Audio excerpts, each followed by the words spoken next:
നവകേരളത്തിനായി നമുക്ക് ഒരുമിച്ച് മുന്നേറാം. വോട്ടർമാർക്ക് നന്ദി അറിയിച്ച് മുഖ്യമന്ത്രി. സംസ്ഥാനത്ത് നിയമസഭാ തെരഞ്ഞെടുപ്പിന്റെ പോളിംഗ് സമയം പൂർത്തിയായതിന് പിന്നാലെ വോട്ടർമാർക്ക് നന്ദി അറിയിച്ച് മുഖ്യമന്ത്രി പിണറായി വിജയൻ.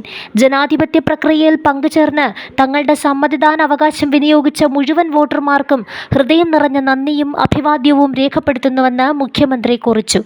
ചുരുങ്ങിയ പ്രചരണ സമയത്തിനിടയിലും കടുത്ത വേനൽ ചൂട് അവഗണിച്ച് പ്രവർത്തിച്ച രാഷ്ട്രീയ പ്രവർത്തകരുടെ ആവേശം ശ്രദ്ധേയമാണെന്ന് മുഖ്യമന്ത്രി പറഞ്ഞു. പ്രതികൂല കാലാവസ്ഥയെ മറികടന്ന് പോളിംഗ് ബൂത്തുകളിലെത്തിയ ജനങ്ങൾ കേരളത്തിന്റെ ഉയർന്ന ജനാധിപത്യ ബോധത്തിന്റെയും നാടിനോടുള്ള പ്രതിബദ്ധതയുടെയും തെളിവാണെന്ന് അദ്ദേഹം കൂട്ടിച്ചേർത്തു. സംസ്ഥാനത്തെവിടെയും അനിഷ്ട സംഭവങ്ങളില്ലാതെ സമാധാനപരമായി വോട്ടെടുപ്പ് പൂർത്തിയാക്കാൻ കഴിഞ്ഞത് വലിയ നേട്ടമാണെന്ന് മുഖ്യമന്ത്രി വിലയിരുത്തി. തെരഞ്ഞെടുപ്പ് പ്രക്രിയ വിജയകരമായി നടത്താൻ പ്രവർത്തിച്ച തെരഞ്ഞെടുപ്പ് ഉദ്യോഗസ്ഥർ, പോലീസ്, കേന്ദ്രസേന അംഗങ്ങൾ, ആരോഗ്യ പ്രവർത്തകർ, സന്നദ്ധ പ്രവർത്തകർ തുടങ്ങി എല്ലാവർക്കും അദ്ദേഹം അഭിനന്ദനം അറിയിച്ചു. ജനാധിപത്യ ബോധത്തിനും ജനപങ്കാളിത്തത്തിനും ഒരിക്കൽ കൂടി നന്ദി രേഖപ്പെടുത്തിയ മുഖ്യമന്ത്രി നവകേരളത്തിനായി നമുക്ക് ഒരുമിച്ച് മുന്നേറാമെന്നും ആഹ്വാനം ചെയ്തു.